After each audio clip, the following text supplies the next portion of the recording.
this section, we're going to look at Newton's law of gravitation. We saw this earlier when we did Newton's laws and gravitation, I think maybe in chapter 4.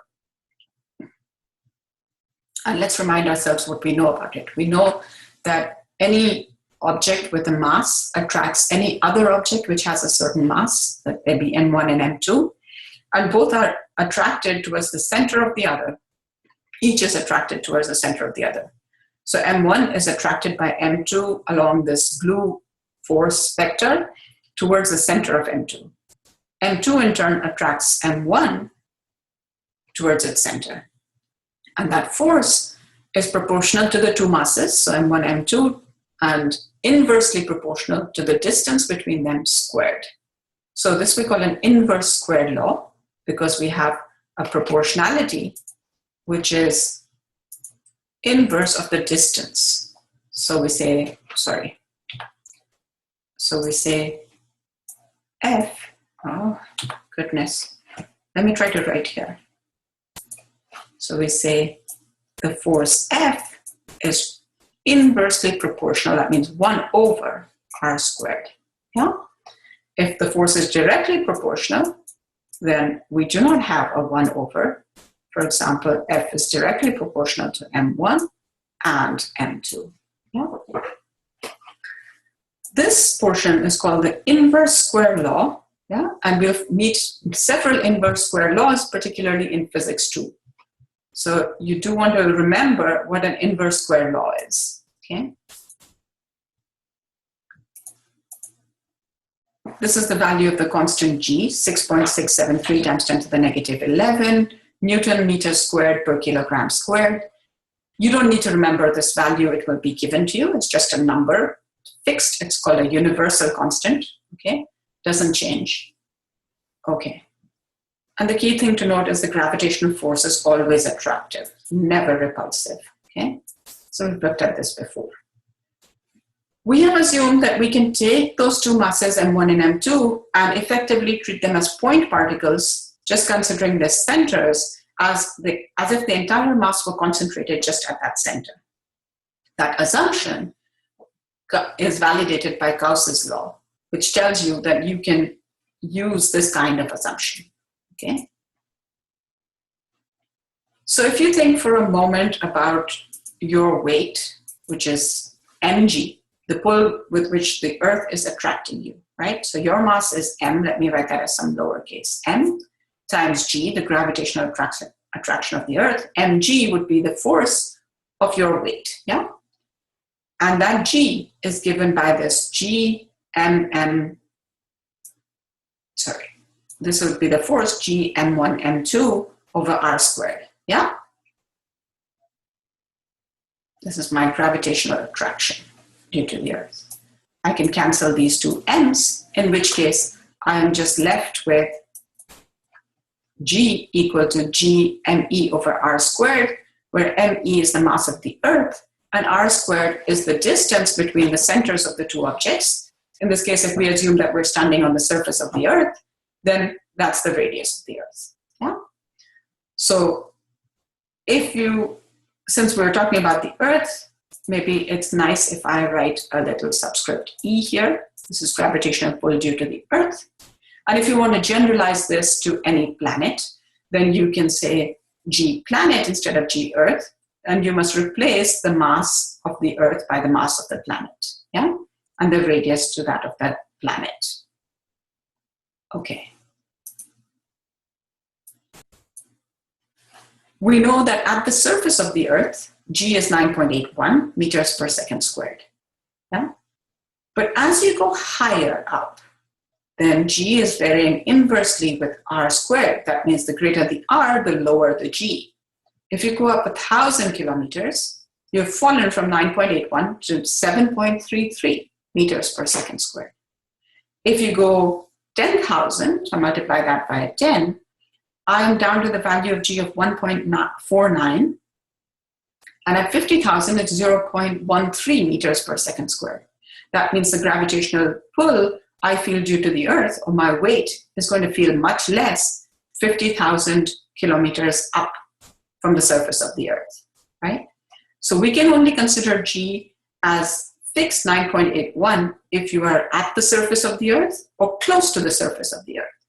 But if you're significantly away, then it does change with altitude. This is what this table is showing us. And then we can't take a fixed value of G as 9.81 to do our problems.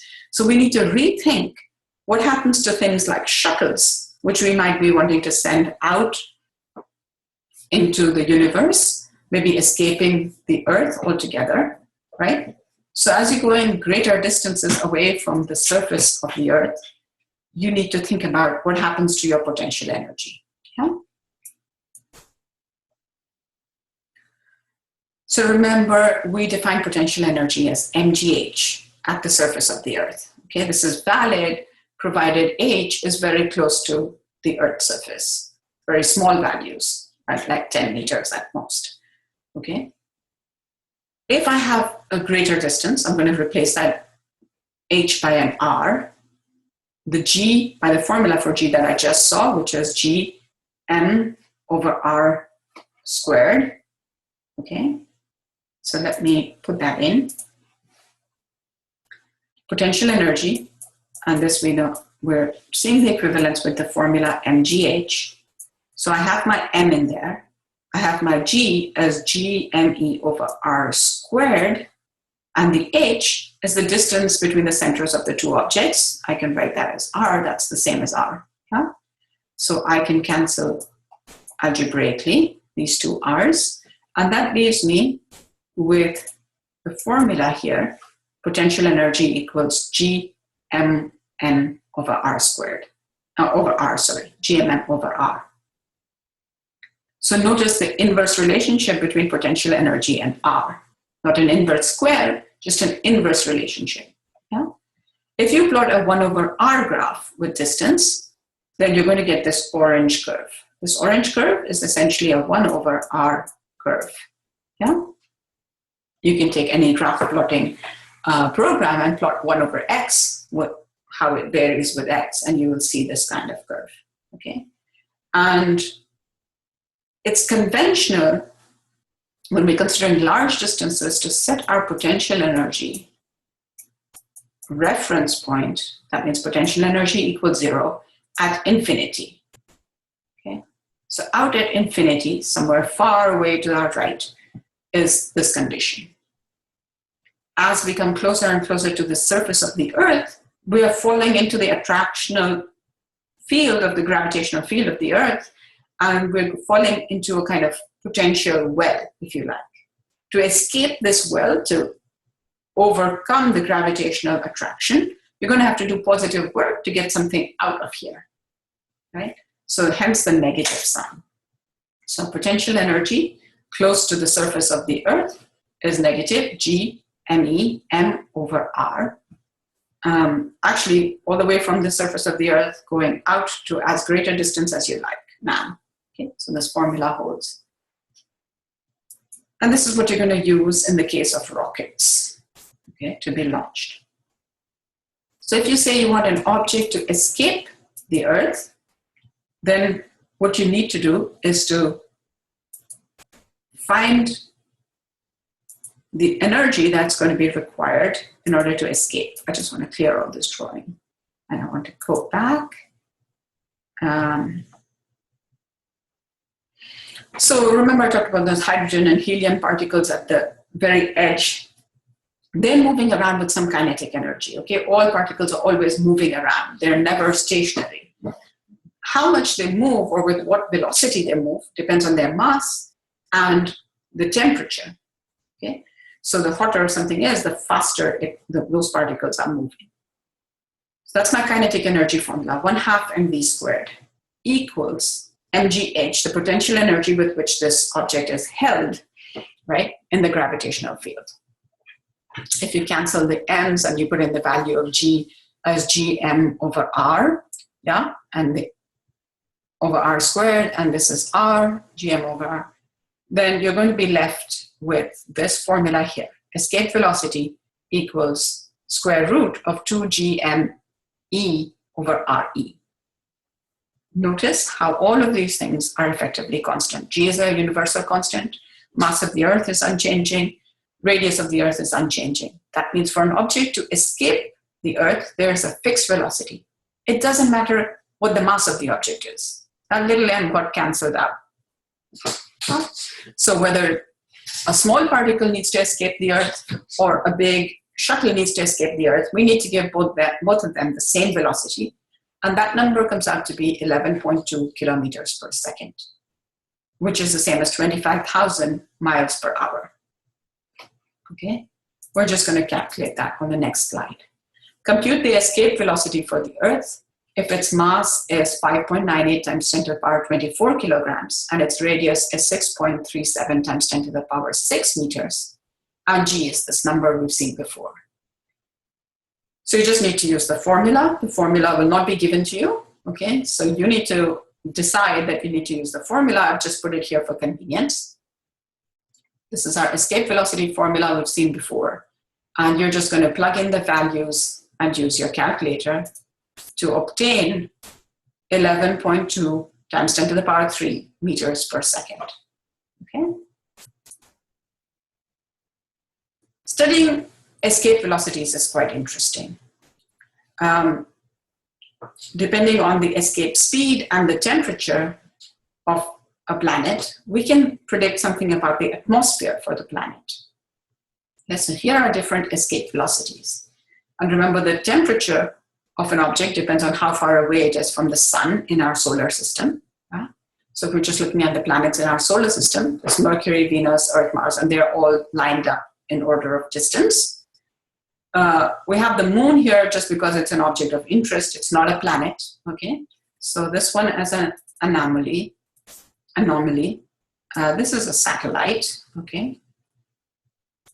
If you like, you can just consider the planets. Okay. So Mercury, its escape velocity is 4.3 kilometers per second, much less than half that of the Earth. And it's a much warmer planet because it's very much closer to the sun, right? Which means its particles have greater energy, greater kinetic energy, greater velocity, and all those particles have escaped. So Mercury effectively has no atmosphere. Okay? Everything has escaped because it has a low gravitational pull due to its low mass. Venus, kind of similar size to the Earth, so it has similar gravitational pull, acceleration due to gravity, 10.3, just a little bit less than the Earth, okay, is its escape velocity requirement. And it's much warmer, which means the lighter gases have escaped. What are lighter gases? The first few elements of the periodic table. So hydrogen, helium, these are lower atomic masses, right? So those have escaped and you're left with only much heavier gases, such as carbon dioxide. So the atmosphere of Venus is almost completely carbon dioxide. Okay? Not possible to sustain life. Earth, we know it's made up of oxygen, nitrogen, hydrogen, helium, but in less quantities. Helium, more and more helium is escaping the Earth, and the scientists are keeping an eye on how much helium we are losing. Okay? And then the outer planets, which are bigger, Jupiter is much bigger, so we expect a much greater gravitational pull, hence a much greater escape velocity required.